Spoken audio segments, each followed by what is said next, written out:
o empreendedor só ganha dinheiro no evento de liquidez.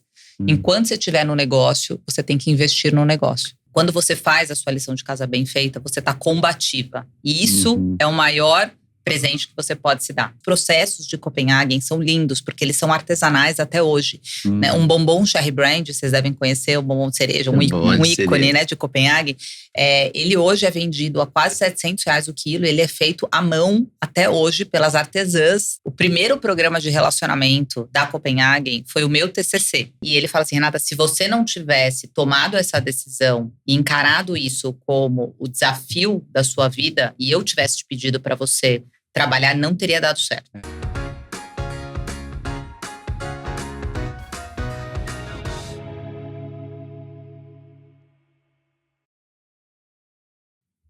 Olá, pessoal. Seja muito bem-vindo a mais um episódio aqui de Os Nagli e os Empreendedores do Brasil. Eu sou o Duda Nagli, ator, empresário. Eu sou o Leda Nagli, jornalista. E o objetivo desse podcast é falar de empreendedorismo através das gerações, a construção de legado, da sucessão, uma geração complementando a outra, sempre com duas perspectivas diferentes. A mãe, a avó, o filho, o homem, a mulher. O pai e a avó. E vamos nós, dois olhares. Nossa convidada de hoje tem chocolate nas veias, mais de 30 anos à frente da Copenhagen, que é muito mais do que só uma marca de chocolate, também é um universo presenteável, encantador. Também a Brasil Cacau, a fundadora, a criadora da Brasil Cacau, e também está na frente do fundo de Private Equity, a Advan International Latam, aqui na América Latina. Muito obrigado, Renata Vick. Muito obrigada, foi um prazer estar aqui com vocês. A proposta é incrível de ter esses olhares complementares. A minha história também tem, né, de duas gerações, então tenho certeza que a gente vai ter uma troca aqui incrível. E a gente começa com essa história. O seu pai criou a Copenhagen, é isso? Não, a Copenhagen é uma marca brasileira, fundada por um casal de imigrantes vindos da Letônia, Dona Ana e seu Davi Copenhagen. Dona Ana era pianista e seu Davi era médico. E quando eles chegaram em 1928 no Brasil, como todo imigrante, com muitas dificuldades de se estabelecerem no país, a Dona Ana tinha uma receita muito popular na Europa, que era uma receita do doce de marzipan. Então, ela começou a cozinhar, né, na cozinha de casa esse doce, e o seu Davi saía pelas ruas de São Paulo para vender esse doce que rapidamente caiu no agrado. E com isso nasce a história, né, dessa marca precursora, como o Duda bem colocou, que hoje é chocolate em forma de presente, né? Então, quando a gente fala em Copenhagen, todo mundo tem uma história para contar, é uma marca que tem um elo emocional incrível. Meu pai adquiriu a marca dos fundadores em 96, quando começa a história da família Moraes à frente do que se tornaria o Grupo CRM hoje, detentor não só de Copenhagen, mas Brasil Cacau e Cop Coffee, que foram as duas marcas que eu empreendi à frente de Copenhagen nesses 30 anos de jornada empreendedora, ao lado do meu pai. E depois agora, um pouco mais recentemente, né, o fundo Advan adquire a marca em 2020. Eu me torno sócia da Advan nesta investida deles. Permaneço por 4 anos como CEO. Fazemos a venda da companhia para a Nestlé. Foi o maior deal, né, já protagonizado na história. Enfim, e aí permaneço por mais 2 anos como CEO. E encerro o meu mandato como CEO agora em dezembro de 2025. E a gente estava comentando aqui nos bastidores que vai ser sua primeira Páscoa. Minha primeira Páscoa. Eu continuo no conselho de administração, né? Então, configuro como acionista ainda e como conselheira. Participo de outros conselhos de administração, outros comitês estratégicos, como o comitê estratégico da Hope, de expansão. Mas vai ser minha primeira Páscoa sem estar em campo, né? Porque nesses 30 anos, talvez a característica mais prominente da minha liderança é essa conexão com a linha de frente, né? Os grandes produtos, os grandes clássicos da Copenhagen foram criados muito em cima dessa experiência que eu sempre tentei proporcionar, de ouvir a linha de frente, de estar perto, né, de quem faz acontecer. No caso, os nossos franqueados, né? São 1.300 lojas no Brasil, mais de 600 investidores, né, franqueados que estão ali na ponta, todos os times de venda, então já está com um pouquinho de gostinho de saudade, mas agora numa posição mais estratégica também, ajudando a direcionar a estratégia da companhia para os próximos anos. Quando seu pai comprou a Copenhague, eram quantas lojas? Eram 90. E hoje são 1.300 lojas. Então, foi assim, muito exponencial, né, o crescimento. O meu primeiro projeto, em 98, foi trazer o sistema de franquias. Não existia o sistema de franquias. O sistema de franquias no Brasil nasceu praticamente junto com a Copenhague, né? Me lembro, eu, meus colegas todos, de Arezzo, Boticário, etc., escrevendo as primeiras circulares de oferta. Isso já era um mercado mais amadurecido nos Estados Unidos. Eu fui para lá, estudei muito como o mercado de franquia se comportava lá, trouxe isso junto, né, com outras empresas para o Brasil, e foi isso que gerou uma escala, né, com replicabilidade e padronização a nível nacional. Nós levamos a Copenhague, naquele momento, a aproximadamente 300 lojas, quando eu empreendi a Brasil Cacau, que hoje, das 1.300, 500 lojas são Brasil Cacau. E por que você criou a Brasil Cacau? Para ser mais acessível? Então, Leda, eu tinha uma convicção. Eu acho que o empreendedor, né, ele tem, durante a vida dele, né, momentos em que ele chega na bifurcação e aí ele tem uma certeza e muitas dúvidas. E a certeza que eu tinha é que o ativo Copenhague era uma marca tão forte, né, que ela não aceitaria flexibilizar o posicionamento dela. Então eu tomei uma decisão de mudar tudo ao redor de Copenhague para não mudar a Copenhague. Então trazer a Brasil Cacau era uma maneira de escalar o nosso know-how em franquias, porque de fato nós éramos precursores, tínhamos muito expertise em fazer isso, mas eu não via a possibilidade de fazer isso com a marca Copenhague naquele momento, né? Então uma estratégia muito bem definida fez com que a gente levasse Brasil Cacau a ocupar principalmente cidades com menor poder aquisitivo, cidades menores, shoppings mais populares, e com uma essência muito legal que era democratizar o acesso de chocolate, do chocolate de qualidade no Brasil. Então o Brasil Cacau ocupou esse papel sem gerar flexibilidade no posicionamento do Copenhague, e isso abriu depois um mercado para Copenhague. Então hoje o Copenhague tem 800 lojas, né, o que na época era impensável, né? E o mercado foi amadurecendo, a gente foi ensinando o consumidor a sair do supermercado. O ganho de mercado, quando a gente pensa a história de Copenhague, ela ganhou market share em cima do mainstream, né? Então as pessoas deixavam de consumir o chocolate no supermercado e entendiam o papel da loja especializada, né? A gente abriu criou esse awareness de como consumir a experiência da boutique de chocolate. E aí hoje são 800 e 500 aproximadamente. E quais foram os maiores desafios assim para você não perder qualidade, principalmente na marca Copenhague, quando você começou a escalar nesse volume tão grande assim? Porque eu imagino que seja muito difícil. Eu que como chocolate desde criancinha, eu sei se o chocolate ficou a embalagem meio aberta de um dia para o outro, eu já sinto aquele gostinho mais de chocolate mais passado, sabe? Aquele rancinho da gordurinha ali, ou quando separa uma coisa da outra, fica com aquela esbranquiçada em volta. Como é que você conseguiu escalar sem perder qualidade? Então, Duda, eu acho que o ponto fundamental é assim, isso era uma premissa tão inegociável e foi tão importante ter feito essa decisão estratégica que isso moldou os valores da organização. Então, qualidade para nós é algo tão soberano e tão imperativo que eu digo que a gente só tem essa certeza quando a gente não discute mais sobre isso. Né? Eu acho que esse é o principal, vamos dizer, achievement que você consegue ter, assim, quando nem se discute sobre qualidade, né? Assim, pensar em mexer em formulação, pensar em trazer uma escala maior. Então, os processos de Copenhagen são lindos, porque eles são artesanais até hoje. Né? Um bombom Cherry Brand, vocês devem conhecer, o bombom de cereja, um ícone, né, de Copenhagen. Ele hoje é vendido a quase R$700 o quilo, ele é feito à mão até hoje pelas artesãs, né, que fazem. Jura? Leva 14 dias para fazer um bombom, para você ter ideia da especificidade e da artesania que é empregada nos processos. Minha benta, você não vê outra Inha Benta no mercado com aquele ponto do marshmallow que você puxa. Não tem. Né? Por quê? Porque a gente não coloca, né, nenhuma mudança na formulação em jogo.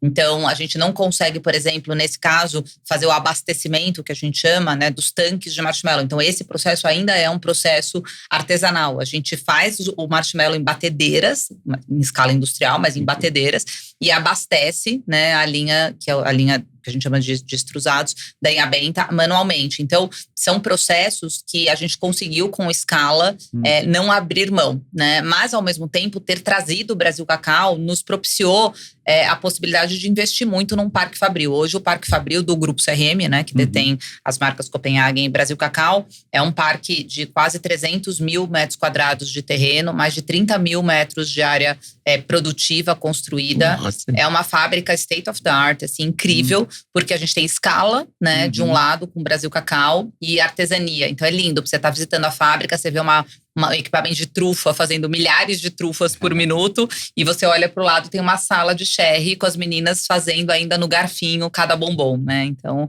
é incrível. Mas tá muito dentro da premissa do DNA da marca. Onde fica essa fábrica? Em Extrema. Sul de Minas. Sul de Minas. Entre Minas e São Paulo já é Fernão Minas, Dias. né? Já é Minas. Que loucura legal. isso. Eu não podia imaginar que o bombom seria feito à mão até hoje. 14 dias pra fazer um bombom. Deve ser uma linha de produção muito Muito delicada, né? delicada. A cereja e vem tudo do Chile, a gente deixa ela macerando por muito tempo numa calda específica do bombom. Depois a gente tira a cereja e faz o bombom manualmente nas panelinhas, né? E é aquela calda que vocês percebem ao degustar, né? O Duda falou que ele é muito atento aos detalhes, então você deve perceber no bombom sherry, por exemplo, que a base ela recebe 2 banhos de chocolate e a casquinha 1, porque a gente pensa na experiência do cliente. Ele tem que ter uma mordida suave e, ao mesmo tempo, o licor não pode derramar. Então, um processo industrial você não consegue dosar de forma diferente, que a casquinha fique mais grossa e a cobertura fique mais fina. Né, a embalagem, né, alumínio vermelho, que é muito icônico, todos são feitos à mão. A fitinha amarela, né, é uma história muito curiosa. Eu gosto muito de marketing, é a minha escola, né? E é uma história muito curiosa, eu gosto de contar que aquela fitinha, ela existe para você indicar que pode conter caroço, porque como é um processo artesanal, a cereja pode conter caroço. E uma vez, num determinado momento, a gente encontrou a mesma cereja chilena, no mesmo calibre, com, enfim, todas as características da cereja do bombom sherry, mas que ela vinha sem o caroço. E a gente falou, bom, então agora não precisa mais ter essa fitinha. Caiu 40% a venda. As pessoas não reconheceram. Exato. Então é uma questão muito, muito delicada. Por isso que não se negocia mudar, né, os assets que fazem da marca Copenhagen serem uma marca tão icônica. Uma marca centenária, né? São 98 anos. E esses produtos assim mais marcantes, tipo língua de gato, esse bombom de cereja, o Inhabenta, eles já existiam quando seu pai comprou? Já, eles foram, a maioria deles foram criados na década de 40. Genial essa mulher, né? Incrível, né? Essa família. Dona Ana, seu Davi Copenhagen, depois seu Jacques Goldfinger e Dona Silvia. Eles passaram para a 2ª geração e não tiveram sucessão na 3ª geração.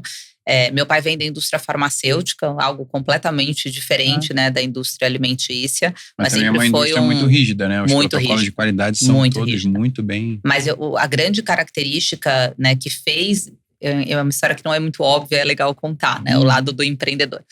Todo mundo pergunta para ele, Celso, mas por que você viu, né, na Copenhagen uma oportunidade de investimento? E ele falava assim, para mim, o maior ativo que um empreendedor pode comprar é a força da marca. Independente se ela é uma marca de indústria farmacêutica, se ela é de indústria alimentícia, se ela é de vestuário, eu sempre avalio o potencial da marca. E como ele tinha um viés muito forte, comercial, marketing, ele é um cara muito de negócio, assim, né, visão empreendedora mesmo de negócio, ele não tinha o canal, né, então como rede farma, como indústria farma, você não tem o canal, você depende, né, da rede terceira para distribuir os seus produtos. Então ele falava, puxa, todas as estratégias comerciais que eu tenho, eu não consigo assegurar que vá chegar no consumidor da forma que eu idealizei. Tem muitos intermediários até lá. E ele viu na Copenhagen ainda na época com 90 lojas, enfim, tal, mas é o que direcionou todo o crescimento. Assim, eu vou ter o ponto de venda na mão. E quando eu tiver o ponto de venda na mão, eu consigo garantir a estratégia até o final, a experiência do cliente até o final. Então, por incrível que pareça, o que mais chamou atenção nele é a força da marca, sem dúvida, mas o fato de ter a loja como ponto final de venda. E ali eram 90 lojas próprias, não tinha franquia ainda. Pouquíssimos. O que existia era um sistema muito incipiente que precede o franchise, que era um comodato, né? Enfim, muito ainda amador, ali onde você era comodatário, né? Enfim, você arrendava praticamente o uso da logomarca. E aí foi meu primeiro projeto estabelecer o programa de franquias. Eu imagino que você deva ter recebido muitas propostas também para colocar o chocolate Copenhagen no supermercado. Muitas. E como resistir a isso? Como você conseguiu? Qual foi uma o blindagem, que te manteve blindada para manter o projeto original da experiência completa? Eu acho, Duda, que o principal é a questão da coerência com a visão de longo prazo, né? O empreendedor, quando ele se compromete, tem uma questão até reputacional, né? No nosso sistema, que é o sistema de franquias, existe um elo muito importante de confiança entre o franqueador e o franqueado. Então, você não pode gerar um conflito de canal, né? Então, se eu vender no supermercado, primeiro, eu desposiciono a marca, porque ela é uma marca de boutique, ela tem uma experiência, ela tem um valor agregado, ela tem, né, R$1 quilo diferente, ela tem um chocolate mais sensível, que não pode oscilar a temperatura, então eu preciso de uma loja controlada, tem uma série de características, e eu estaria colocando, né, além de desposicionar a marca, eu estaria colocando o sistema de franquias em risco. Então, a gente recebeu muitas propostas, e a minha posição, né, como CEO, sempre foi de não, de novo, flexibilizar o posicionamento da marca. Acho que tudo que viesse de encontro àquilo que poderia colocar em risco o posicionamento da marca, a resposta era não. E uma parte muito interessante também, que eu já vi você falando um pouco, sobre a entrada da Copenhagen no universo online. Como é que isso foi também disruptivo e como você conseguiu trazer os franqueados para dentro do projeto e não virar uma coisa de competição, conflito de interesse interno. Você vê como há uma coerência, né? A gente está aqui saindo lá da década de 90, né, onde a gente escolhe que o nosso plano de crescimento seria através de franquias e olhando, né, para um período pós-pandemia onde o digital ganha uma importância incrível. E nesse momento eu vejo a gente atuando com o mesmo critério, né? Então o critério era: precisamos fortalecer a rede de franquias. Se o digital é uma nova realidade, a gente não pode tratar o digital como um canal. A gente precisa tratar o digital como um alavancador de crescimento same-store sales. Ou seja, as mesmas lojas precisam crescer através do digital. Então, hoje, é a única rede.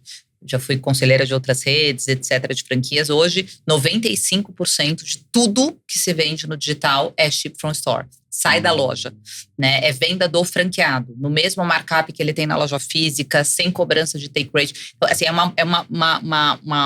um olhar estratégico de como a gente vê o franqueado, né? E a experiência na ponta, ela precisa ter franqueados felizes, né? Como é que o franqueado vai ficar feliz se você gerar um canal que passa a competir diretamente com ele? Ele é o principal elo de comunicação com o meu cliente final. Então, foi super, assim, desafiador ter criado esse sistema Omni, que de fato não concorre com o franqueado. E hoje já representa cerca de 20% do faturamento da companhia, todas as vendas digitais. É bem significativo.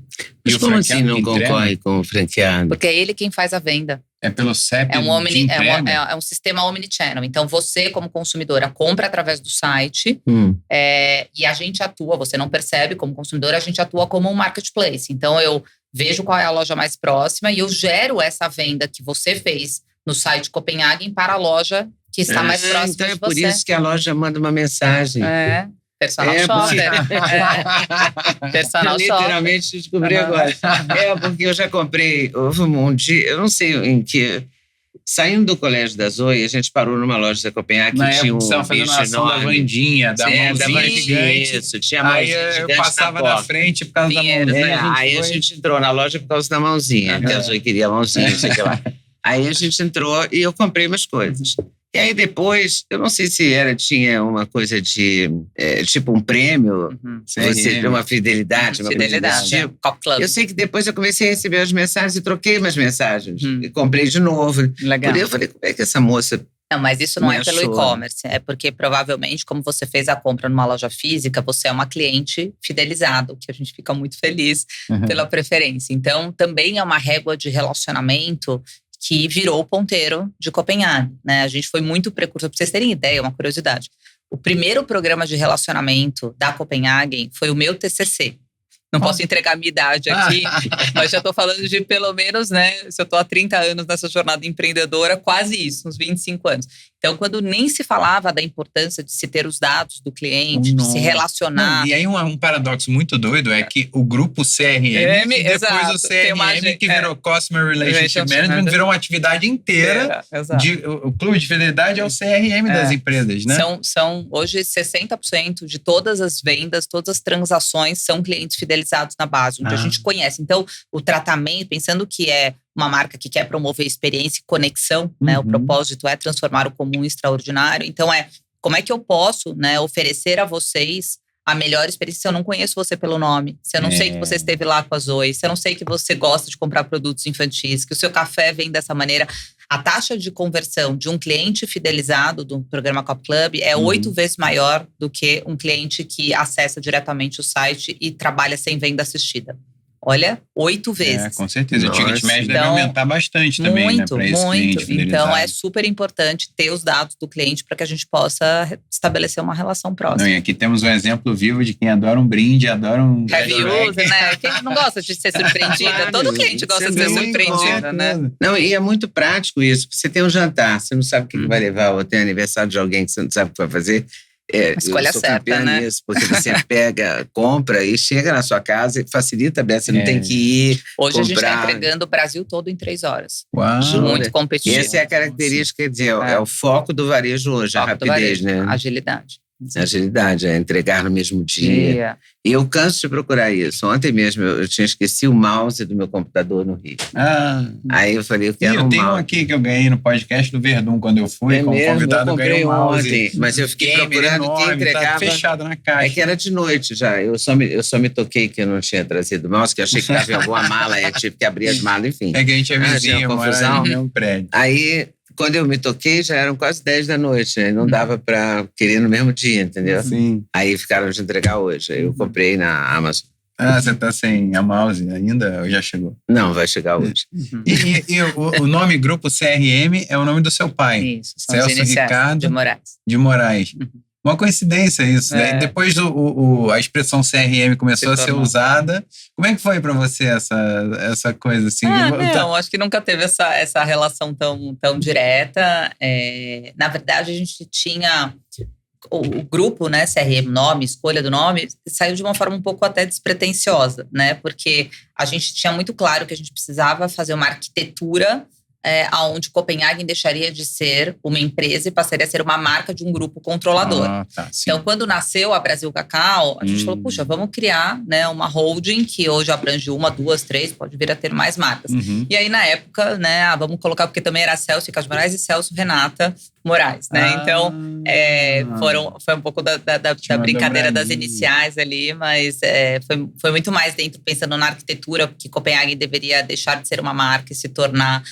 deixar de ser uma empresa e se tornar uma marca de um grupo controlador, e aí, por isso, uma roupagem de uma holding. Foi uma ironia do destino, porque aí você falou agora que seu TCC foi sobre fidelização, foi sobre CRM, então CRM 2 vezes. Então, você se interessou desde sempre e trabalhou efetivamente, não era uma coisa de fachada, não. Você ia todo dia, assim? Todo dia e com muita disciplina. Eu acho que meu pai fala hoje, depois eu vou contar um pouco como foi esse período em que estivemos juntos e o período que já faz muitos anos que a gente não trabalha juntos, né? Ele seguiu por uma outra vertente, depois nós vendemos para o fundo, eu continuei como executiva do fundo, depois vendemos para a Nestlé, eu continuei como CEO da Nestlé, tive essa experiência, foi muito legal para mim, ter a experiência de vir de uma empresa familiar, depois suceder o meu pai ainda vivo e ele já não estar mais na companhia, né? Ele se afastou por muito tempo, onde eu permaneci como principal executiva, depois como executiva de fundo e como executiva de multinacional.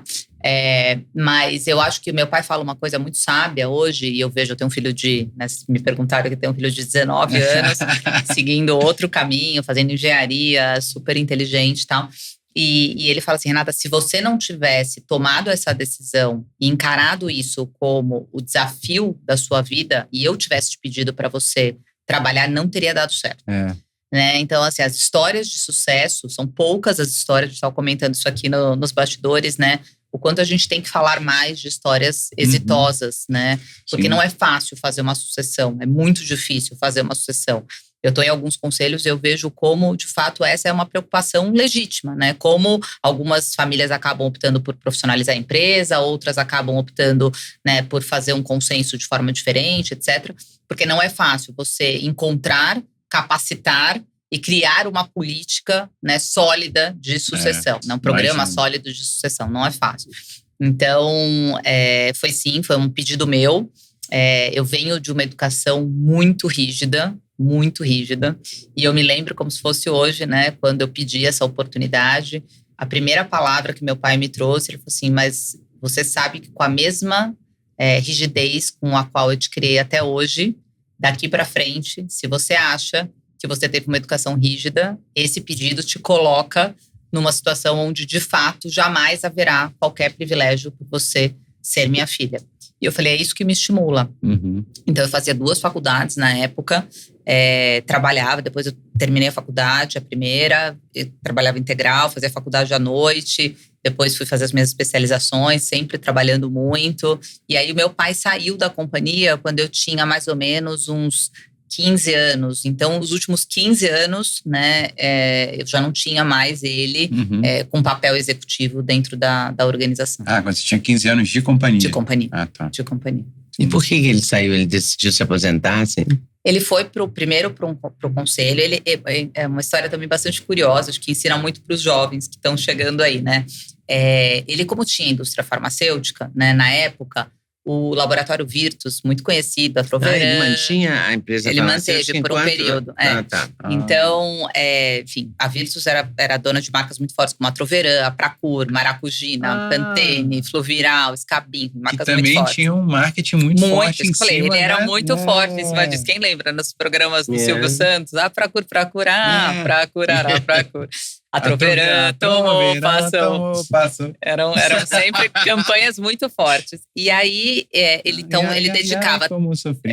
Exatamente. Como uma cólica, quase morria. Agora a Troveran, tomei. Passou por bumbum, eu melhorei. Esse nostalgia aqui, esse cara. momento nostalgia. Muito bom, cara. E aí, ele então se dedicava 3 dias na semana pro laboratório e 2 dias na semana para Copenhague. Quando ele vendeu o laboratório, ele falou, a gente, né, aqui com aquela ânsia do jovem e tal, não, então agora, né, você, nosso mentor, não sei o que tal, vai estar com a gente. Ele falou, não, se eu sempre administrei 2 dias, eu não preciso trabalhar aqui full time. Eu nunca tive, de verdade, isso formou em mim, assim, uma capacidade de liderança muito diferente, né, de ampliação de visão sistêmica, de conhecer todos os processos, porque eu nunca tive o meu pai 5 dias na semana trabalhando comigo.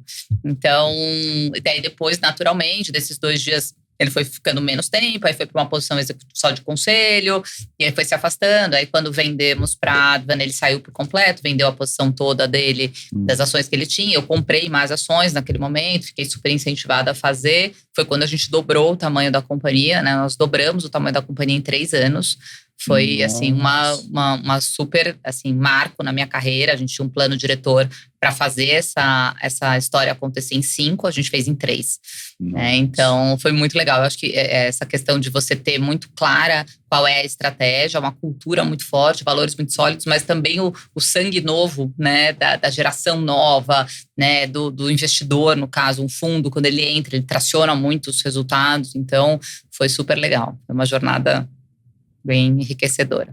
Incrível. Bom, o papo tá tão bom que eu acabei esquecendo de te dar o presente aqui do podcast, que é uma caixa de suplementos. Você sabe que eu sou fã, hein? Você sabe que eu sou a disciplina aqui em pessoa. Então, olha que legal. Cúrcuma, muito bom. Ômega, todos que eu tomo. Minha Ledinha escolheu pessoalmente, como sempre, a caixa, a sua caixa, a caixa dos convidados. Obrigada. Já vou incorporar aqui na minha rotina. Muito bom. Você já deve ter toda uma rotina, né? Porque você…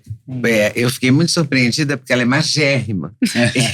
Eu não imaginava que uma pessoa que fosse dona da Copenhague durante tantos anos… Mas será que você não come chocolate? E aí, fechando aqui só a parte do patrocínio aqui, falando que a Doctors First é uma empresa que a gente usa e acredita já há mais de 3 anos. Tem o QR Code aqui na tela, você aponta a câmera do celular, já vai direto pro site. Se você quiser, você pode clicar no link na descrição, também vai direto.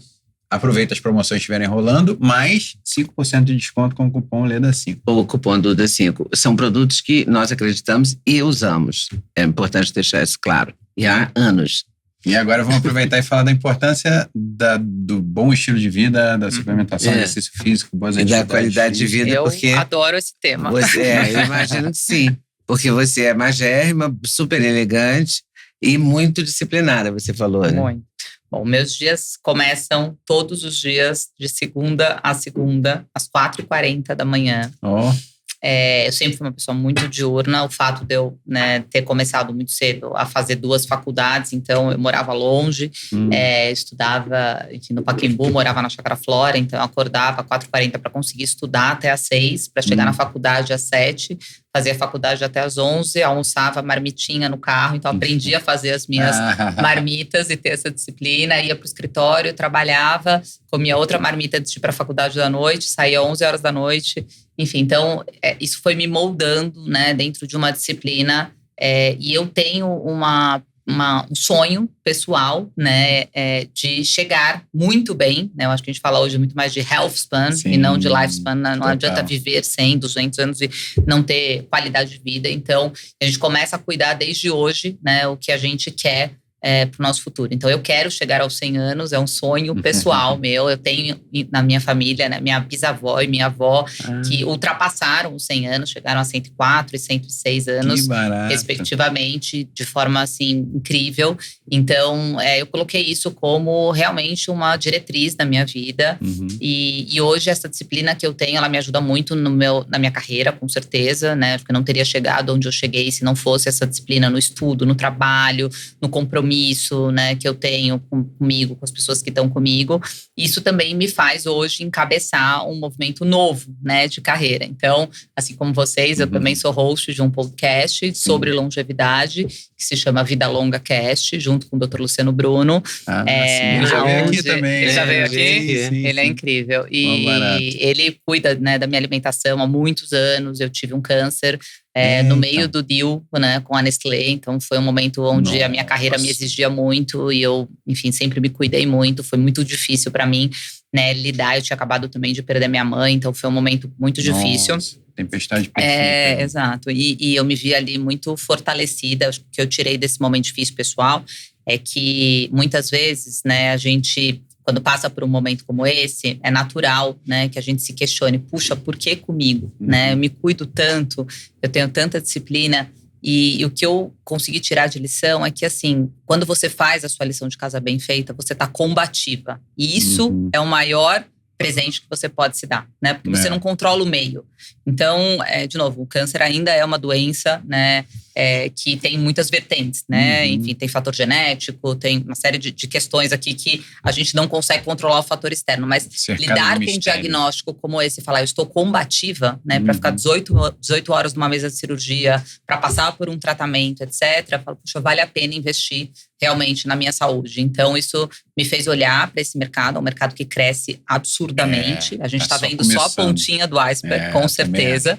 E então estou empreendendo nessa área, de longevidade, não só com podcast, mas estou escrevendo meu segundo livro, que é sobre longevidade. E eu peguei muito esse paralelo, por ter liderado uma empresa centenária, de o que torna as marcas longevas, e o que faz um executivo de alta performance ter uma carreira longeva, porque são muitas as renúncias que a gente faz quando a gente trabalha 10, 12 horas por dia, muitos momentos que a gente não está com as nossas famílias, com os nossos filhos, com as nossas esposas, que a gente muitas vezes não consegue organizar, saúde e trabalho, porque dá trabalho acordar 4h40 para ir treinar todo dia, dá trabalho, com certeza.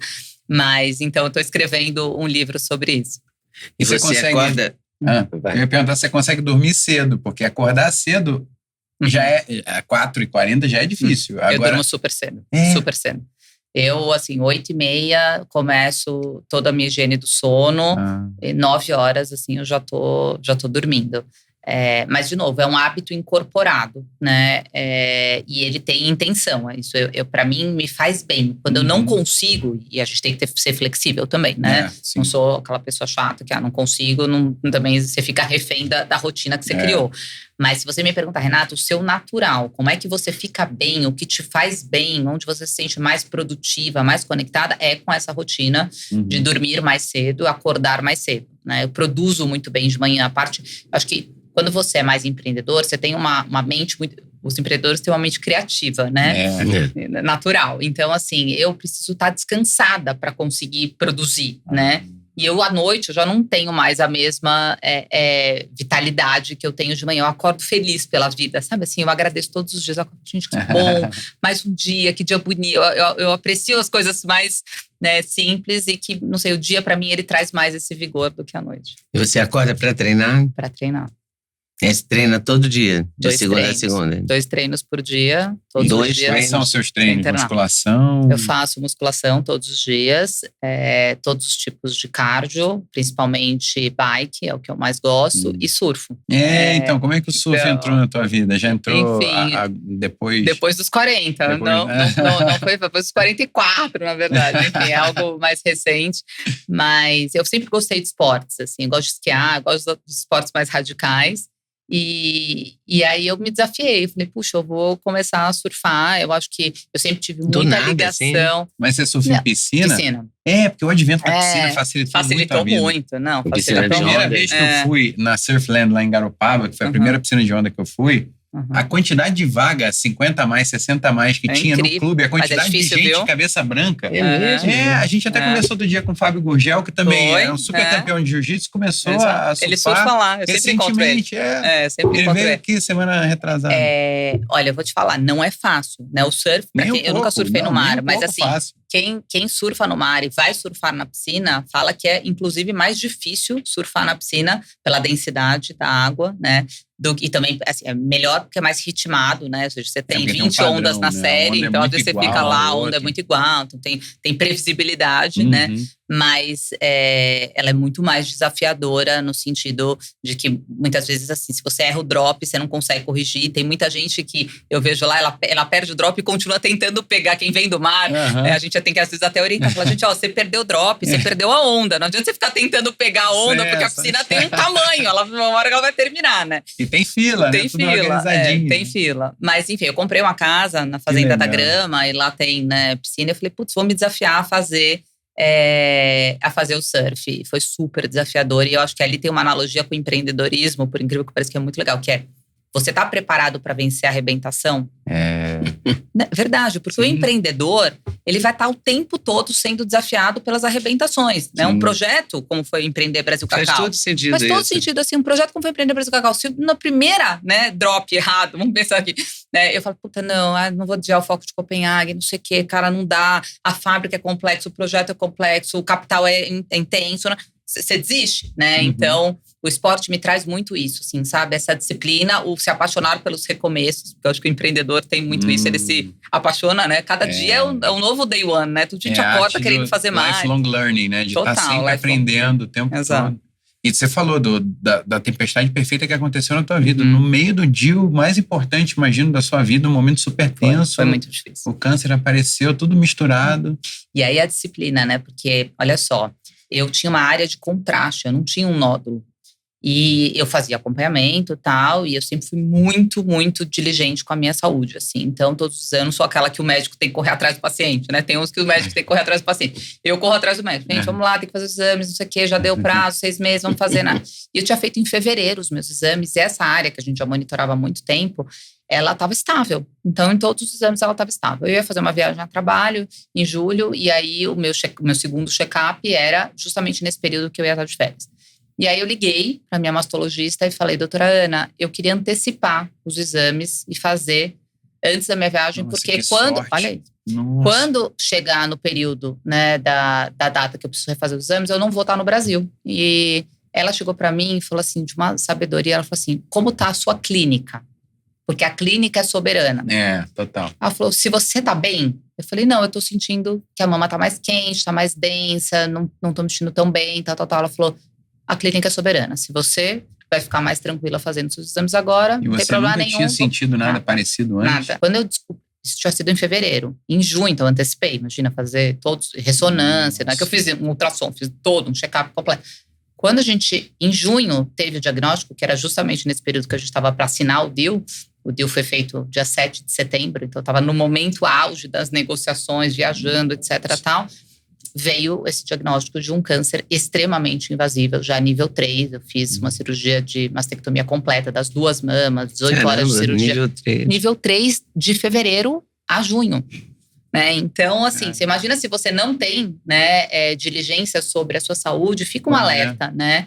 Do quanto a gente não pode negligenciar a clínica. Se estivesse esperando alguns meses para fazer esse exame. Eu não sei, teria sido talvez irreversível, assim, sendo bem honesta. Nossa, incrível. Como é que bate isso numa pessoa, por exemplo, tão dinâmica, com tantos objetivos, com o objetivo de viver 100 anos? Né?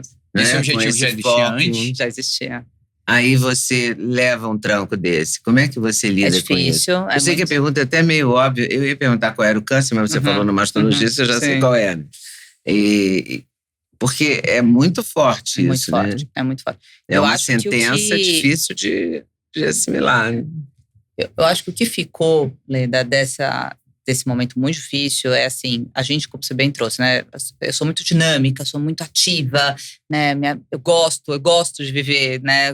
Com o dedinho na tomada, assim, fazendo coisas novas e tendo energia, sou muito enérgica, gosto de colocar energia e tal. E aprender a lidar, né, com uma situação que faz você desacelerar é muito difícil. Né? E você tem que aceitar essa situação, porque você precisa parar, você precisa cuidar da saúde e tal. Mas, ao mesmo tempo, o meu pragmatismo me ajudou muito. Porque, assim, eu decidi fazer, entre descobrir o diagnóstico, fazer a cirurgia e, enfim, buscar me restabelecer, durou 7 dias. Assim, eu não procrastinei um minuto. Gente, o que tem que fazer? Né? Plano é esse, exatamente como a gente faz dentro da nossa empresa. Vai deixar sangrando o fluxo de caixa, né, 50 dias. Você tem que tomar uma decisão. Que decisão você vai tomar? Então é isso, o cara tem que fazer, tem que operar. Aí é a história de estar combativa. Porque a hora que ela me abriu o plano, né, de trabalho, falou, ou você faz uma cirurgia mais drástica, retira as 2 mamas, você tem que ficar 18 horas numa mesma cirurgia. Eu falei, eu posso fazer? Ela falou, claro, seus exames são ótimos, você está extremamente saudável. Você pode escolher, tinha 300 condutas. Pode fazer mais conservador, tirar uma só, pode fazer a rádio, a químio, não fazer, nanana. Falei, a mais drástica, a que me dê maior possibilidade de cura. Essa é a maior possibilidade de cura e eu estou pronta para fazer isso? Vamos fazer. Né? Então, eu acho que eu consegui rapidamente, lado emocional, dizendo aqui na parte de emoção, tomar essa decisão, né, de uma forma pragmática, porque eu me senti preparada e combativa para lidar com uma situação como essa. Mas um aprendizado que fica aqui, que eu gosto muito de falar, eu tive isso também na gestação do meu filho. Meu filho é prematuro de 27 semanas. E eu fiquei internada de junho, meu filho é de outubro. Eu fiquei internada, ele era para nascer em dezembro. Eu fiquei de junho a outubro, né, internada, sem poder, assim, toalete, voltar. Daí o Bruno nasceu de 27 semanas e ficou 2 meses na UTI. E nesse momento também foi um momento que eu estava empreendendo o Brasil Cacau. Então sempre momentos muito picos da minha carreira, sendo desafiada do lado pessoal. Em coisas que a gente não controla, né? Saúde, gestação, etc. E eu falo pro Bruno hoje, eu falo assim, filho, tem uma diferença imensa entre sofrimento e sacrifício. E eu levo isso assim, eu agradeço todos os dias a Deus quando Ele me dá a oportunidade de eu me sacrificar por algo maior. Porque quando a gente tá numa relação onde a gente só se coloca sofrendo naquela situação, realmente é torturante, né? Se não tem um propósito maior, se não tem um objetivo que seja a própria superação, né? Fica tudo em vão, né? Então, eu acho que eu aprendi muito a ser resiliente do lado de, puxa, vamos se sacrificar, né? Não vamos entrar num ciclo não virtuoso de só somar sofrimentos, né? E sim se sacrificar por algo que faça mais sentido. Em 7 dias você fez a cirurgia? 7 dias eu estava de alta. Depois você teve que fazer químio, não? Não tive que fazer químio. Porque eu consegui tirar, como eu fui para essa cirurgia mais... É o mesmo princípio da Angelina Jolie ou não? Não, porque ela fez preventivo, né? Preventivo. Ela fez, ela tinha um fator genético e ela optou por tirar. Você não tinha fator genético? Não tinha fator genético. Eu tenho uma grande amiga que acabou de passar exatamente por isso também, agora, recentemente. Você faz o bloqueio, né? Que é bem difícil, que faz o bloqueio hormonal, faz a retirada completa das 2 mamas e continua, né, monitorando, tem todo um processo de restabelecimento. Isso já tem 5 anos? 3 anos. Então você continua monitorando? Continua monitorando. E isso continua sendo de 6 em 6 meses? 4 em 4. 4 em 4? Aí tem que fazer o quê? PET scan? PET scan, todas as ressonâncias, mamografia, ressonância e PET scan. E você já era atenta com essas questões de suplementação, alimentação? Você já teve acesso a bons médicos, nutricionistas desde cedo? O Luciano é um Bruno, deles. Você conheceu ele quando? Ele eu conheço nesse momento, né, do câncer. Ele me acompanha desde 2023, hoje é meu sócio também. Mas, enfim, eu sempre busquei, né, assessoria, seja de nutrólogos, endócrinos, nutricionistas. E um ponto, Duda, que ajudou muito também no desenvolvimento de uma plataforma de Copenhagen, né, que foi a linha So Good. Hoje, os chocolates, né, Copenhagen, que são 0 açúcar, 0 lactose, gluten free, já representam 10% do faturamento. É uma linha que cresce 25% ao ano. E ela nasceu do meu lifestyle, né? Então, eu via já, a gente está falando hoje, né, desse mercado dos booms da proteína, o boom dos suplementos, etc. Que a gente está vendo aqui, né? Enfim, menor ingestão de produtos alcoólicos, etc. Mas estou falando que a gente teve essa visão estratégica em 2018. Assim, 2 anos antes da pandemia, quando a realidade era completamente outra, a influência do digital era completamente outra. A Seraflame é uma marca brasileira com mais de 60 anos de tradição, fundada por um casal de imigrantes alemães que começaram produzindo canecos de chopp. A Seraflame é referência mundial em cerâmica refratária, que é uma cerâmica especial resistente a choques térmicos, ideal para você cozinhar de forma prática e saudável. Com produtos exclusivos que unem qualidade, design e tecnologia, a Seraflame está presente na casa de milhões de brasileiros, levando mais saúde, mais sabor e beleza para o dia a dia. A Seraflame é uma marca que valoriza cada momento, transformando a sua cozinha num espaço de prazer e de muito cuidado. Vale a pena conferir com certeza os produtos Seraflame. No link da descrição você já vai direto para o site oficial e se você usar o cupom OSNAGLE, 15% de desconto. Bom, né? E naquele momento, eu falei, puxa, existe uma oportunidade, uma lacuna, como empreendedora, mas existe uma lacuna aqui. A marca é extremamente indulgente, ela tem o mais difícil, que é a credibilidade, né? As pessoas confiam em Copenhagen. Então, se tiver que vir pela mão de alguém, né, a disrupção da indulgência permitida, tem que ser através de Copenhagen. E aí a gente começou, levou 2 anos para a gente chegar nessa formulação. Hoje os clássicos, língua de gato, lavojotinha, né, enfim, cookies and cream, todos eles fazem parte da linha So Good. E é uma plataforma muito promissora, assim, né? Hoje eu vejo, né, já com Nestlé, um olhar muito atento, né, em crescer So Good. Então, é uma forma também, por exemplo, eu jamais venderia em supermercado, como você me perguntou. Mas o chocolate So Good vender no canal Farma faz todo sentido, né? Porque, de novo, não é óbvio que as pessoas… É menos o presenteável, né? O So Good é o chocolate da rotina, ou seja, você compra o seu suplemento, o seu chocolate funcional para colocar no seu dia a dia. Então, você precisa de conveniência. Então, o digital tem um papel importantíssimo na jornada do So Good. Eu preciso dar acesso, as pessoas precisam comprar e receber no mesmo dia. Né? É um trabalho muito grande com nutricionistas, né? Onde a gente mostra que a gordura boa do cacau é incrível. Né? Assim como você come castanhas, assim como você come abacate, assim como você come pasta de amendoim. O cacau, né, é uma fonte de gordura extremamente rica em antioxidantes, etc. Cacau, né? A manteiga de cacau e o líquor. O cacau tem todos os flavonoides. Flavonoides, são ótimos. Super importante. Então, foi um projeto assim, que eu tenho um super orgulho, de verdade. Acho que de todos, né? A Leda me perguntou se os clássicos foram criados pela minha família. Não. Mas o fortalecimento das submarcas, né? O que a gente fez com Lajotinha, o que a gente fez com Língua de Gato, de criar extensão de linha, de ir para Panetone, de ir para Ovos de Páscoa, de fazer lice, assim, né? Hoje tem Super Coffee, Lajotinha, tem Whey, Pura Vida, né? Língua de Gato. Então, assim, todo esse trabalho de extensão de portfólio, né? Inteligência de categoria, a gente colocou isso para rodar. E como você resolveu essa questão da jurisdição? Por exemplo, tem uma farmácia que vende chocolate na área ali da franquia. Aí é canal, não tem problema.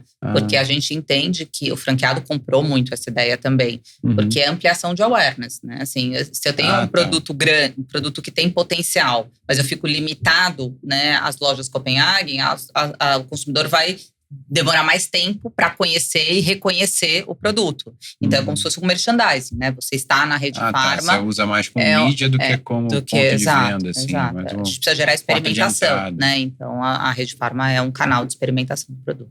E qual produto você considera que, assim, foi criado por você, que é o seu xodó? Quais os meus produtos? xodós. Foram muitos. Eu sempre fui muito da parte de R&D, assim. Eu ponho a mão na massa, eu sou chocolateira. De colocar, criar produto, embalagem é meu forte. Então, toda essa aura mais presenteável, as lojas, né? Os layouts novos de Copenhague, as lojas lindas, vermelhas, todas foram criadas por mim. Mas acho que em termos de produto, o que eu mais mergulho é um produto que era muito disruptivo, não em termos de formulação, mas da forma como a gente apresentava ele, que era o ovo 4 clássicos, não sei se vocês lembram. Sim. Que era a maneira, né, eu me inspirei nas bonecas russas. Né, que quando você abre as bonecas, né, e ninguém imaginava, como é que a gente pode fazer isso num ovo de Páscoa? E eu sempre tive muito esse olhar, eu vou viajar, a arquitetura para mim me inspira em embalagem, eu vou muito fora do porque como a gente operava presentes, então para mim era assim, arquitetura é fonte de inspiração, moda é fonte de inspiração, beauty é fonte de inspiração, fashion, tech, eu sempre olhei para outros mercados que não o mercado de chocolates. Então, esse ovo 4 clássicos é um. A linha So Good é muito meu DNA, super, né, tem um carinho especial. Um que não foi criação minha, mas que é o meu produto preferido, que é o Cookie Room. Não sei se vocês conhecem. Não. Ele vende no balcão, agora tem também numa plataforma que eu lancei o ano passado, que chama Forno K. Que são toda a parte de bakery, né, de cookies. Você escolhe e monta ali o saquinho. Monta o saquinho. Sim, já comprei bastante. É bem delicioso. legal. Ele é um cookie, assim...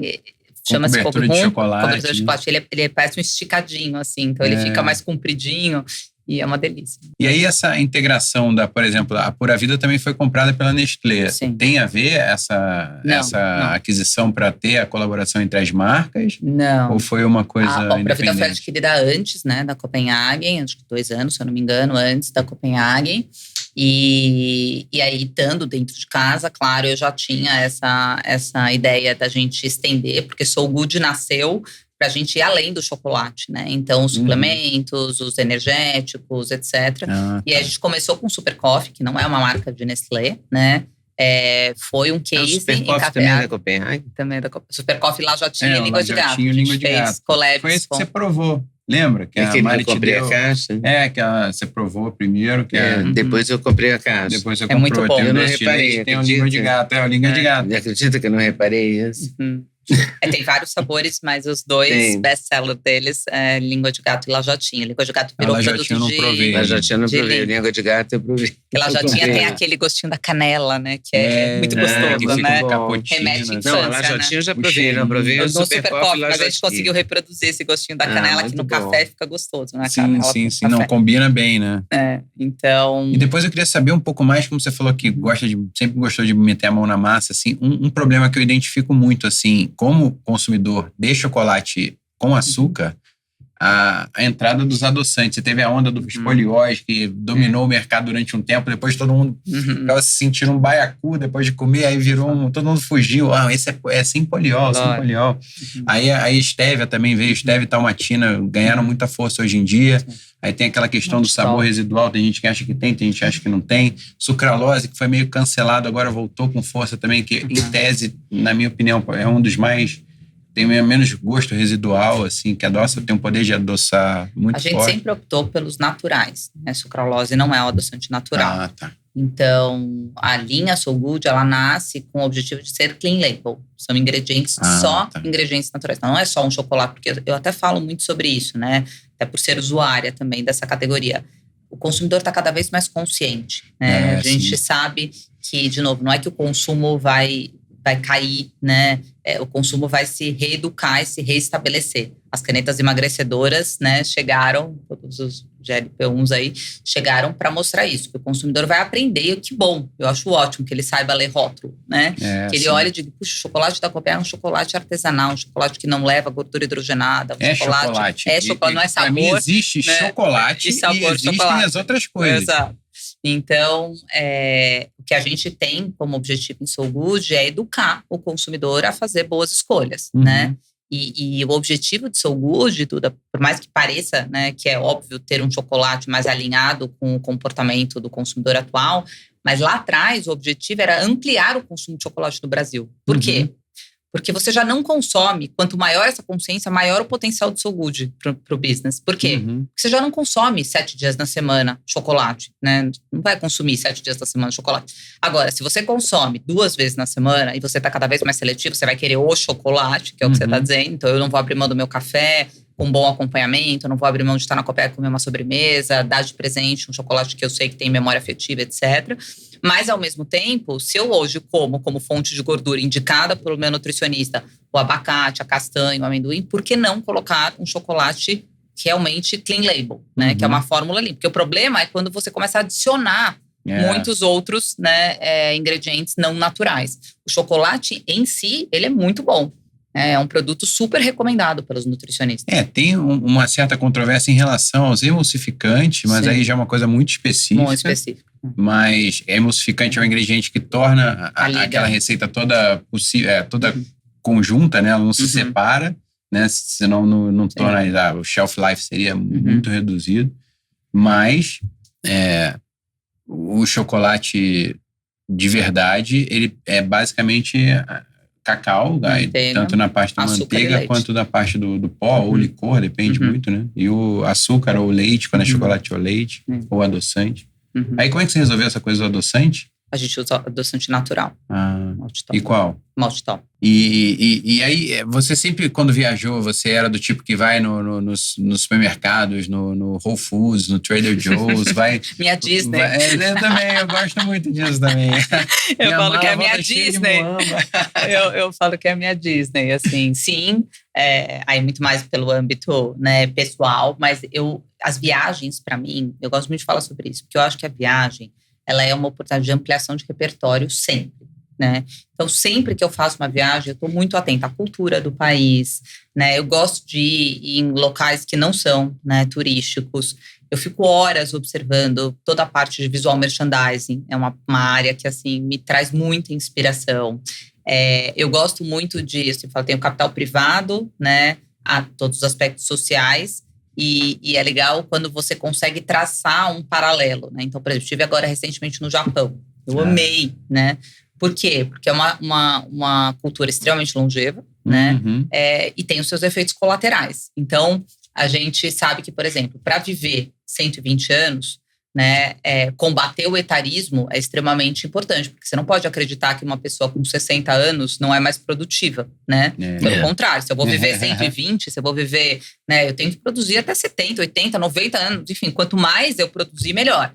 Né? Quando eu tenho uma sociedade muito longeva, né, existe um aspecto colateral que é a solidão dos idosos, né? Eles se sentem muito sozinhos. Então, o Japão, por exemplo, foi um dos únicos países que desenvolveu um Ministério da Solidão para tratar... Nunca tinha ouvido isso. Exato, para tratar situações como, por exemplo, a alta taxa de suicídio em idosos, né? Nossa. A gente viveu uma experiência, por exemplo, que lá eles fazem um programa estruturado de você conseguir alugar um amigo, né? Um amigo na essência do amigo, né? Não é um amigo ou uma amiga, sim. Né? Como a gente conhece aqui. Não, um amigo que vai no karaokê, um amigo que sai com você para fazer os passeios, etc. Tal. Então, puxa, você conseguir viver isso, viver essa experiência, entender o comportamento, né, de uma no caso ali, né, de uma cultura quase que milenar, né, como é o Japão, cultura milenar como é o Japão, é incrível. Eu voltei de lá, assim, extremamente inspirada, aplicando muitas coisas no conceito de longevidade. Inclusive, a ideia do podcast nasceu lá, né, em novembro do ano passado. Eu falei, uau, né, a gente fala tão pouco sobre longevidade e é um tema que está em voga, mas com tanta baixa, na minha visão, curadoria, né? Porque hoje tudo é, né, longevidade, todo mundo quer, mas quer o quê? Né? Quer como? Né? Onde você vai buscar informação para viver mais e melhor de verdade? Então, eu adoro viajar, acho que é um investimento que todo mundo deveria fazer. Você comeu chocolate no Japão? Comi chocolate no Japão. Eles são bons de chocolate lá? Eles são bons de chocolate. Lá é mais... eles são muito pelo perfeccionismo, né? Incrível, porque é uma cultura que realmente tem obsessão por entregar o perfeito. Então, é tudo muito perfeito, né? As vitrines, assim, de chocolate, tudo minuciosamente. Que o brasileiro, ele tem um pouco desse padrão de comer com os olhos, né? Assim, a gente olha Porque eles falam, é aquele que fica no balcão, é aquele que eu ponho no saquinho, é aquele… né? Então, isso tudo monta o visual merchandising de uma loja. No Japão, parece que é tudo muito estético, assim, né? Você tem até medo de mexer nas coisas, porque eles deixam tudo muito, muito perfeito. É quase um sushi de chocolate ali, né? Naquela perfeição de um sushi de chocolate. Mas é bom, é um chocolate gostoso. E por que o chocolate belga tem essa fama toda? Ele realmente faz a diferença? E quantas famas passaram enquanto você estava à frente da Copenhagen? Porque deve ter… O chocolate suíço era quando eu era criança, aí depois veio o chocolate belga. Né? Eu trouxe a Lindt para o Brasil, né? Foi uma grande inflexão estratégica. Você que trouxe? Eu fui CEO da Lindt por 5 anos no Brasil. Mas paralela a Copenhagen? Paralela a Copenhagen. Mas por que estratégia é essa? Olha que legal. Eu nunca tinha E ouvido você isso, traz um concorrente. Nunca se alia ao seu concorrente tão forte. Nunca se alia ao seu porque principal é um chocolate concorrente. maravilhoso. Mas aí tem aquela coisa também, conheça teu inimigo como a ti mesmo. Esse é meu ponto de vista. Esse é meu ponto de vista. Eu falo que a minha vida toda foi sobre quebrar rótulos, né? Então, tinha primeiro esse rótulo, você com uma filha, mulher, fui lá, falei, não, vamos lá, vamos fazer a coisa acontecer, depois não se alia, né? não cria um concorrente para você mesmo, né? Trazer a própria Brasil Cacau, não era concorrente, porque os posicionamentos estavam muito claros, mas foi complexo, né? Fazer a gestão de uma nova marca, e depois, justamente essa lição de casa bem feita de Copenhagen e Brasil Cacau não disputarem o mesmo território, chamou a atenção da Lindt. Foi o primeiro país que a Lindt teve um operador local, através de um modelo de joint venture, operando localmente. Então, todas as lojas de Lindt que vocês veem pelo mundo, né, são operadas diretamente pela Suíça. Quando eles chegaram no Brasil e viram a atuação de Copenhagen e Brasil Cacau, eles falaram, a gente não vai conseguir entrar se a gente não tiver o expertise local, né? O Brasil é um país difícil de você empreender, trazer, né, marcas internacionais. Não é difícil, Brasil. Realmente, sim, a parte, né, enfim, governamental, é bem, parte toda tributária, bem complexa. Então, e principalmente pelo canal, né, de lojas especializadas. Então, eu fui convidada, fui para a Suíça, conheci toda a estrutura lá. Na época, o Ernest era o presidente, e ele falou, Renata, eu gosto muito, né, do que vocês estão fazendo no Brasil, e eu quero você tocando esse projeto junto comigo lá. Vamos montar uma joint venture. A gente tinha participações praticamente iguais, 51-49 nessa joint venture, e eu coloquei as primeiras 55 lojas da Lindt nos shoppings, Morumbi, Guatemi, Ibirapuera, Dourado, Plaza Sul, Rio Sul, enfim, todos esses que vocês, Leblon, Barra, enfim, todas essas lojas, né, que vocês conhecem. Eu passei na frente do Guatemi, porque eu chego na frente. Era uma loja Copenhagen, você lembra? Na frente do Pão de Açúcar. Era Copenhagen? Tinham 2 lojas Copenhagen, Shopping Guatemi, e a gente abriu mão de uma loja para fazer a segunda loja Lindt. A primeira foi no Shopping Higienópolis, a segunda foi no Guatemi. No Shopping Leblon, eu vou muito no japonês, aí a gente faz um happy hour, tipo 5 da tarde, lá no japonês do Shopping Leblon, e aí quando eu vou embora, eu passo na porta da Lindt, aí sempre eu entro. Incrível, não né? resisto. Água não é tudo igual, e se você bebe água com metais pesados, com cloro ou microplástico, seu corpo paga a conta e você nem percebe. Por isso, nós escolhemos a Aqualife aqui em casa. É uma água alcalina, ionizada, livre de microplásticos e ainda assim enriquecida com magnésio. O impacto é imediato, hidrata até 6 vezes mais e ajuda a reduzir inflamações silenciosas que atrapalham a saúde e a energia. É a água que oferecemos para nossa família todos os dias, porque faz diferença real na rotina. E para quem quer aproveitar a melhor qualidade da água em casa, a Aqualive está com 5% de desconto usando o cupom OSNAGEN no site oficial. Então vamos lá?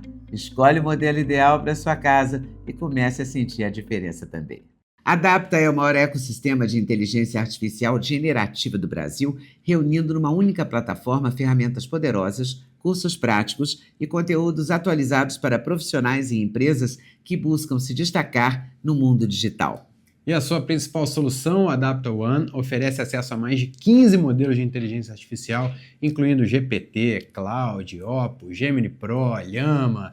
E além disso, disponibiliza cursos e certificações em áreas como marketing, gestão e criação de conteúdo, além de uma newsletter semanal com insights valiosos. Para empresas, o Adapta One Business proporciona soluções sob demanda com inteligências artificiais otimizadas para uso profissional, apoiando análises, criação de conteúdo e comunicação com segurança e alta performance.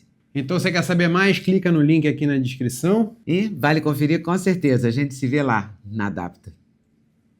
Mas eu aprendi muito nesse Como processo, é que foi isso? Teu pai, como é que ele entendeu essa Não, sua ele foi um super movimentação? incentivador. Não, super, a gente fez junto, Porque como né? se Ele fosse ainda um tava intercâmbio, a tua cabeça foi muito essa para entender como é que, Foi. que é uma empresa. A gente teve uma Lindt, troca. de que ano? A Lindt tem Surgiu? se eu não estou enganado, 150 anos, né? É uma empresa super mais tradicional, tradicional do que E ela veio pro Brasil a Copenhague. quando? Nós trouxemos em 2009. 2009. Não, desculpa, 2014. E você já era, 2014. e o seu marido é hoje o CEO da Copenhague? Hoje ele é CEO da Copenhague. E ele já trabalhava com você? Já trabalhávamos juntos. Nós E como trabalhamos é isso? 18 anos juntos.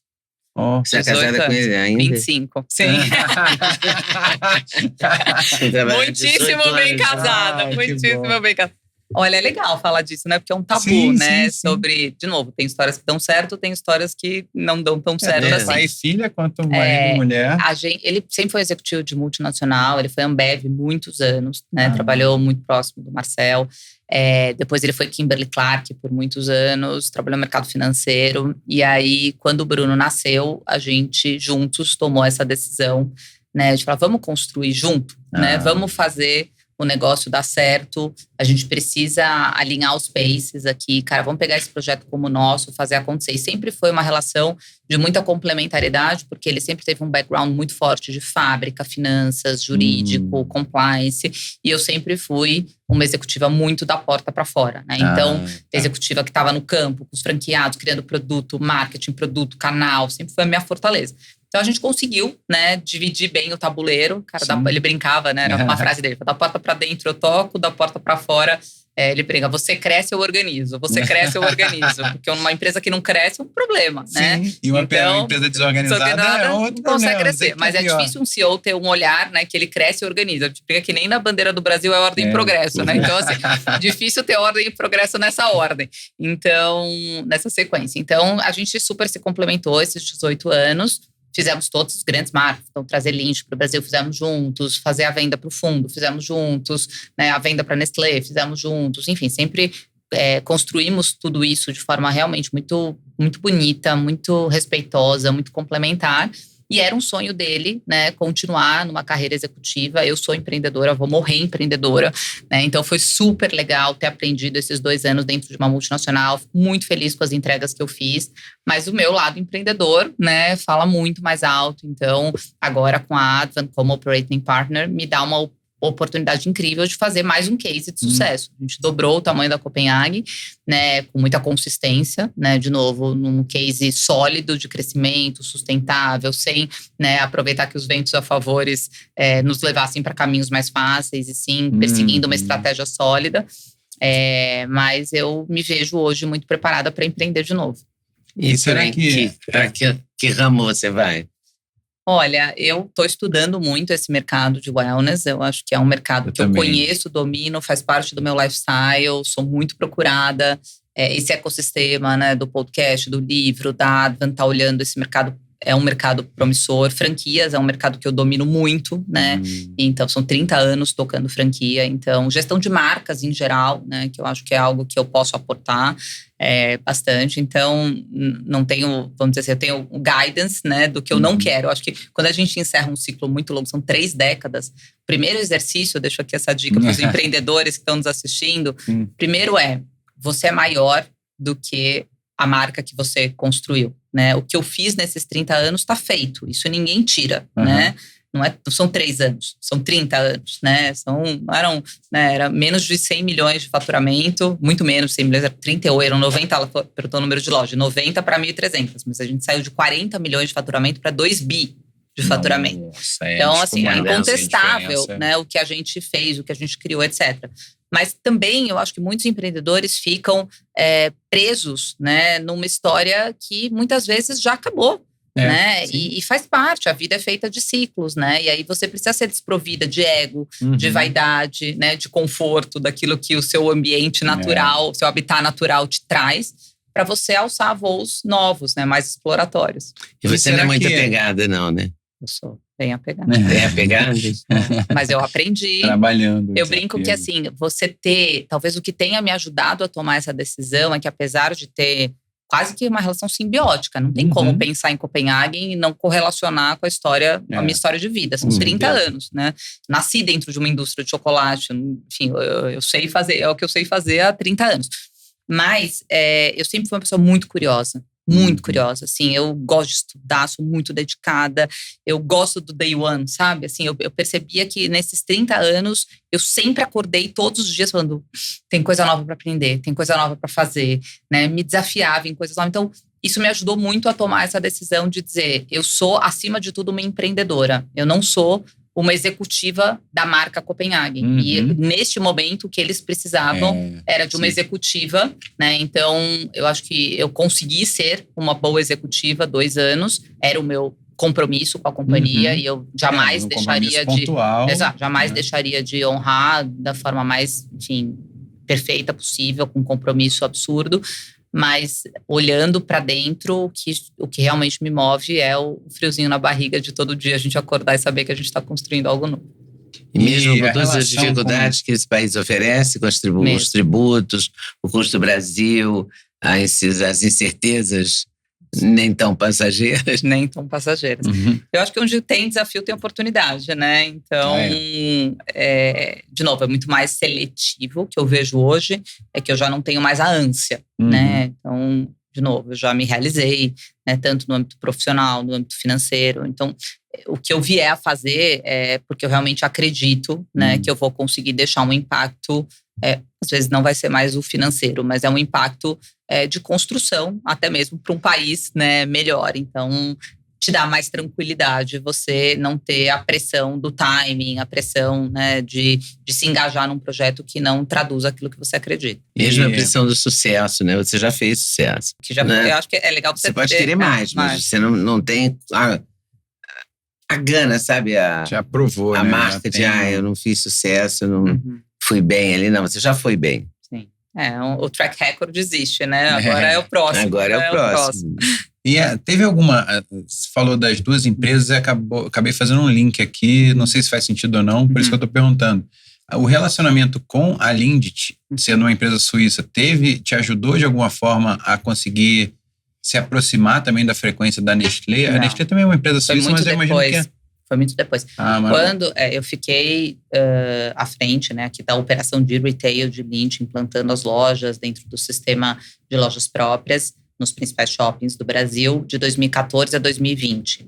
A gente vende a companhia, a gente só se desfaz da joint venture porque era uma condição precedente para fazer a venda para o fundo. Aí sim tinha conflito, né? Enquanto era 100% nosso, né, a gente liderava, assim como tinha 2 marcas, Copenhagen e Empresa Cacau, a gente tinha 3. E a gente sabia lidar, a gente controlava, enfim, estratégia, posicionamento, produto, preço, canal, tal. Quando a empresa passou a ser controlada por um fundo, eu não podia continuar como acionista e executiva da Lindt e executiva e acionista da Copenhagen. Aí existia um conflito muito grande. Aí nós ficamos por 4 anos com o fundo e só depois que nós fomos vendidos para a Nestlé. Mas eu perguntei no sentido de jeito de funcionar, assim. A Nestlé também é suíça, não é? Também é suíça. Não, mas assim, não teve a Lindt… jeito de cultura… Não, muito diferente. A Nestlé é uma multinacional. Deve ser muito internacional. Né? Assim, chocolate é uma categoria, né, de um mundo chamado Nestlé. Quase um país ali. É uma empresa de chocolate. Né? Então, e no Brasil a gente tinha muita… uma diretriz muito clara, tipo um country manager tocando só a Operação Brasil. Então tinha menos relação, né, com toda a corporação, como a gente hoje, né, tem com Nestlé, olhando mais contexto, categorias. E você é do tipo que usa aquele Oura Ring, média? Porque hoje eu tive um papo na academia também, o pessoal usando o Oura Ring, que aliás eu vou pegar de você, que você tem um que você não usa. Nossa, eu vou ver se dá pra Lena, você tem que usar, é maravilhoso. Não, você vai conseguir um pra você, porque hoje eu procurei. E achei então só o molde, não achei o molde é o carregador, né? Não, o molde foi a caixinha que mandaram com vários tamanhos pra você escolher, sabe? Tá. E depois mandaram um anel mesmo. Eu também não sei direito quem mandou. Coisa de medir o sono. Eu adoro. Eu adoro. Ajuda muito na performance, né? Sim. Então, quando você avalia a qualidade do sono, eu defino, como eu gosto de acordar muito cedo e treinar cedo, eu defino a minha grade de treino com base no meu sono. Ah, tá. Na taxa de recuperação, né? Então, se eu não tive uma noite boa, não adianta eu fazer um treino que vai exigir, pesado. porque eu vou, na verdade, perder massa magra, né? Se eu fizer um treino muito puxado, onde eu tô numa noite que eu não dormi muito bem, eu ajusto, ponho mais cardio, menos musculação, né? Enfim. Então, eu adoro, mas eu acho que é legal, o Luciano fala muito, eu não sei se ele trouxe aqui esse tema, mas eu acho muito legal, que é o fator de progresso. Acho que não é você ter a meta, isso vale para o empreendedorismo, isso vale para tudo que a gente conversou até aqui, que é o seu fator de progresso. Quando você olha para o vizinho, você fala, puta, ele tem 98 no sono, eu tenho 50. Você fala, uau, né? O que eu faço para chegar igual à performance do Duda? Mas peraí, ontem era 40. Então, se o meu tá 50, tá 60, tá 70, tá 80, dentro do fator de progresso do meu, da minha… E aí entra muito a questão da individualidade, né? Eu acho que cada vez mais o mercado vai caminhar para a individualidade. A gente falou agora, por exemplo, do CRM, né? Assim, conhecer o consumidor, né? De forma individual. As suas pretensões são completamente diferentes da do Duda, da minha, né? Então, não é one size fits all. Não serve para você o que serve para ele, né? A importância que ele dá para uma noite de sono talvez é diferente do que a minha, do que a sua. Então, eu gosto desses apetrechos todos, mas eu costumo me comparar comigo mesma, não com o amigo ao lado. E o que você trata nesse livro? O livro tem um título bom, né? Chocolate nas Veias. Bom, é um livro biográfico, então conta toda a minha trajetória. É um livro que também apoia muito as mulheres no empreendedorismo, porque é uma jornada difícil, né? Hoje eu até faço parte também do B55, o programa agora criado, né, pelo Benchmall. Que legal. Estou como embaixadora do programa e eu estava até antes de vir para cá fazendo justamente um documentário para eles e eu trouxe um dado alarmante, né? Hoje 50% dos empreendedores no Brasil são mulheres. E 50% das mulheres desistem de empreender por não ter uma rede de apoio. Então, o quanto é importante as histórias que, né, foram exitosas ajudarem a facilitar um pouco o caminho das próximas, né, mulheres que desejam, assim, empreender ou intraempreender nas suas carreiras. Desistem? É muito difícil conciliar carreira e maternidade, né? E hoje, como a sociedade está cada vez vivendo mais, o momento que a maternidade vem é o momento pico. Ou seja, quando você está se tornando diretora, vice-presidente, CEO, é o momento que antes você engravidava com 20, 25 anos. Hoje você engravida com 35, 40. Então, assim, às vezes a mulher… E ela faz muitas vezes essa escolha até por ter dado um sprint na carreira, né? Então, com 25, 30, ela tá lá, tal. Ela casa mais tarde, ela tem filho mais tarde, ela congela óvulos, ela deixa para engravidar depois. Quando ela vai engravidar, ela tá prestes a, né, assumir uma posição de liderança que pode ser uma grande virada de chave na carreira dela, né? Então, a gente tem que olhar para isso com um olhar muito cuidadoso, porque a sociedade está se preparando para viver mais. E isso vai ser cada vez mais recorrente, né? A gente vê mulheres de 40, 45 anos tendo a sua primeira gestação. E também está nascendo cada vez menos gente, né? Então também vai mudar totalmente o jeito da civilização funcionar. Nunca foi assim, né? E tanta produtividade que agora tem muito menos limite. A minha mãe tem já 75 e tá aqui super ativa, trabalhando direto, gravando. Essa semana são 6 entrevistas. Linda não, mas estou inteira. Linda, ativa, inteligente. É importante, né? E aí, por exemplo, tem atividades, tanto aula online, palestras. Você também é uma palestrante, você viaja muito contando a sua história. Como é que é também essa tua experiência? Como é que surgiu isso? É o que eu gosto. Assim, eu falo que…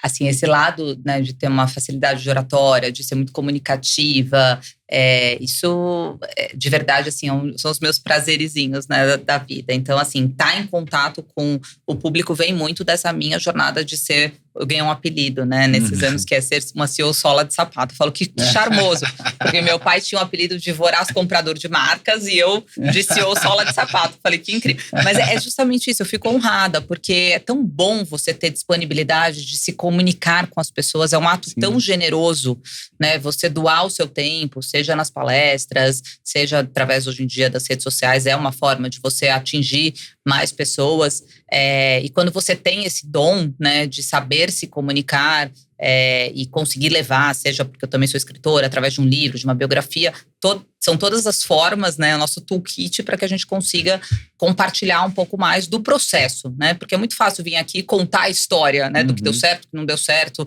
dos feitos. A gente não precisa disso, a gente dá um GPT e vocês conseguem puxar a minha biografia inteira. Mas quando a gente se dispõe a estar, né, próximo das pessoas, numa palestra, numa mentoria, né, nesses programas todos que eu encabeço, é uma maneira de você compartilhar o que você aprendeu ao longo do caminho. Interrompemos a programação aqui para fazer um chamado. Pedir para você curtir, para você compartilhar esse conteúdo com todo mundo que você conhece, amigos e inimigos. E se inscrevendo também no canal. A plataforma entende que você quer continuar acompanhando esse tipo de conteúdo edificante. Você pode ser membro também do canal. É uma escolha sua, mas que a gente vai gostar muito. No Clube dos Canais tem o membro apoiador, R$ 1,99 por mês. Você dá uma força aqui para a gente continuar fazendo um trabalho sério de qualidade. Vamos continuar com a entrevista. E essa parte assim do empreendedorismo, e principalmente no franchising, é que eu tive 2 experiências como sócio fundador de 2 franquias diferentes, 2 franqueadoras diferentes, legal. uma de açougues e outra de energia solar. Aí uma coisa que virou a chave para mim, totalmente diferente, mas uma coisa que virou a chave para mim era como se a franqueadora fosse como se uma instituição de ensino. A pessoa é um curso prático que o franqueado compra para comprar e aprender e se transformar no processo. Então, a parte de empreender e comunicação, como você falou, tornar comum. E a parte de educação, que é de você passar conhecimento adiante. Sim. Não existe uma coisa sem a outra, né? Não é um existe. tripé o tempo todo. Não existe. Eu acho que o empreendedor e franqueado, né? Porque ele é um empreendedor. Sim. Então, é um empreendedor que ele tem a coragem de colocar, muitas vezes, até o capital de uma vida, completamente diferente de outros nichos. A gente vê muito, assim, pessoas que, né, realmente usam recursos de uma vida toda para abrir uma franquia, mas que ele reconhece, e a gente fala isso, a gente não romantiza, assim, você é empreendedor, você vai ser gestor de pessoas, você vai estar também com o seu público final lá na ponta, no nosso caso que é varejo, mas você está bebendo de um know-how de uma franqueadora, né? Então não é a Maria Chocolates, é a Copenhague. Então, por isso que a gente tem replicabilidade, por isso que a gente tem padronização, por isso que a gente tem 800 lojas garantindo. Então, não vai precisar pensar, né, em que fórmula de produto ele usa, como é a cadeia logística, como é a tributação do chocolate. Não precisa olhar isso. Mas ele precisa ser muito especializado em como encantar o cliente o tempo todo, né? E crescer, e fidelizar. Então, é uma equação… Eu adoro franquia, sou suspeita, mas… E qual que é a parte mais difícil para você? Ter conhecimento, seduzir o cliente e manter esse cliente dentro do seu… A gestão de pessoas também, dentro da estrutura da franqueadora. Hoje o varejo tem hoje o varejo tem uma taxa, né, de turnover muito alto, né? Varejo em si hoje, não só o nosso, mas enfim, todos os varejos é acima de 60%. É muito alto o turnover. Então, reter pessoas, né, operando na ponta, principalmente para uma marca que é uma marca de experiência, é um desafio e tanto, né? Não é fácil. Mas quando você tem uma marca forte, né, as pessoas, pra você ter ideia, o NPS mais alto da companhia é o de loja. Porque é onde eles mais sentem a reação do cliente, NPS, satisfação. Né? Então pensa, lá na ponta, ele vê todo dia um cliente, esse produto é delicioso. Porque minha neta adorou o presente que eu levei. Porque eu fui num jantar e foi incrível. Então, assim, ele sente a energia, né, a vibe do cliente, e isso repercute o senso de orgulho. Né? Quando você fala em NPS dentro da empresa, o colaborador, ele tem que ter orgulho daquilo que ele representa, né? Então, é desafiador, mas quando você tem uma marca forte, você tem uma vantagem competitiva. E você gosta de empreender? Eu amo empreender. Amo. Acho que eu nasci e morri empreendedora. Eu tinha 6, 7 anos, meu pai conta até hoje.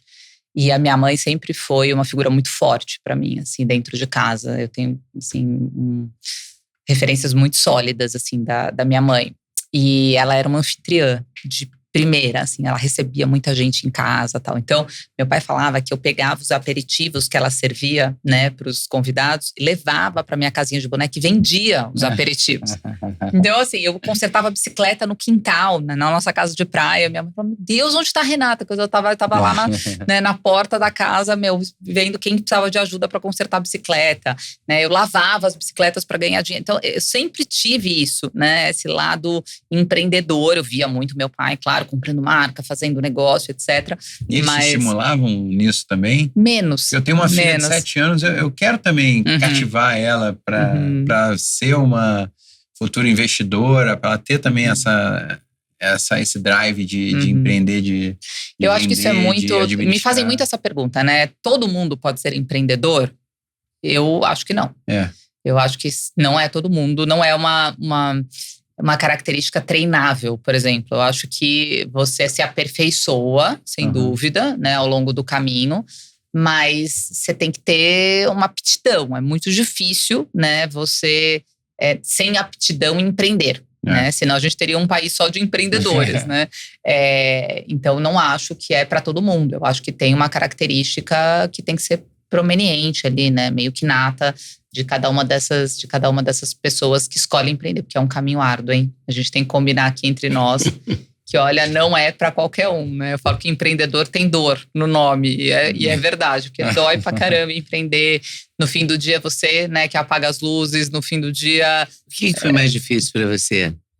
No empreendedorismo? No empreendedorismo, ao empreender. Eu acho que o mais difícil é que todo dia você recomeça. Eu acho que é o mais difícil e o mais estimulante, no meu caso, né? Se não fosse estimulante também, aguentar e vira o sacrifício, vira o sofrimento e não o sacrifício.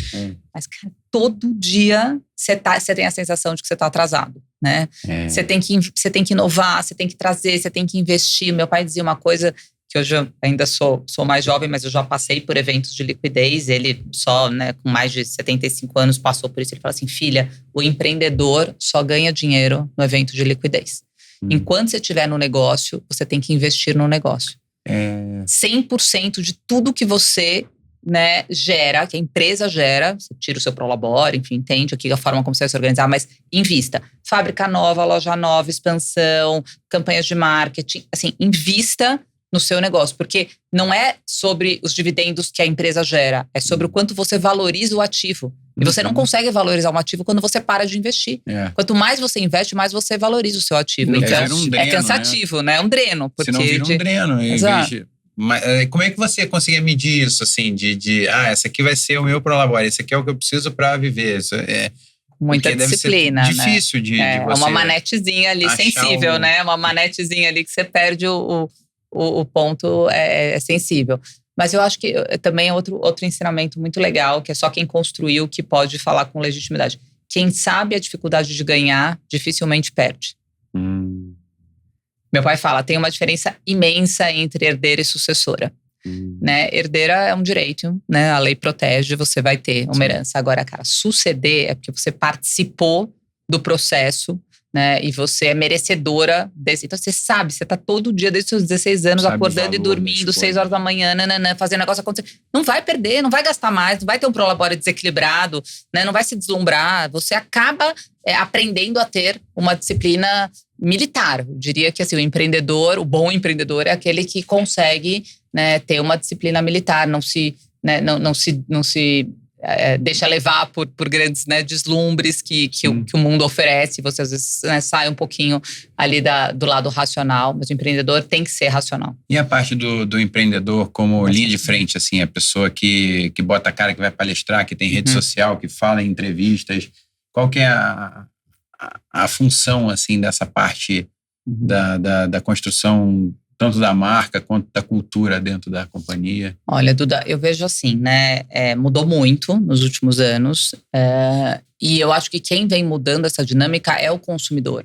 Porque o consumidor, assim como a gente falou que ele está mais consciente, ele lê rótulo, ele também quer saber a história da empresa. Ele tem tantas empresas hoje para se conectar, que o empreendedor, fundador, o que é o face of the brand ali, que dá as caras, ele tem um papel, né, para dentro e para fora. Então pensa assim, como eu te falei, eu sou uma pessoa que tô em campo, tô com os franqueados, tô nas lojas, tô com o consumidor, tá bom, mas hoje eu abro câmera, né, e as pessoas sabem que eu tô aqui. E eu saio daqui, eu vou visitar uma loja, as pessoas sabem que eu tô na loja, sabem que eu tô ali. Então, assim, é uma forma, né, muito poderosa, se bem utilizada, né? Pode ser, de novo, pode ser uma faca de 2 gumes, com certeza. Mas se bem utilizado, é uma maneira muito poderosa de fortalecer a cultura, né? De ter maior engajamento dos times, do consumidor conhecer mais a história da marca. Ele compra a história dos fundadores, ele compra a história do CEO, né? Então é uma responsabilidade maior, mas eu particularmente acredito que o consumidor cada vez mais quer. Então a presença do empreendedor é fundamental. Fundamental.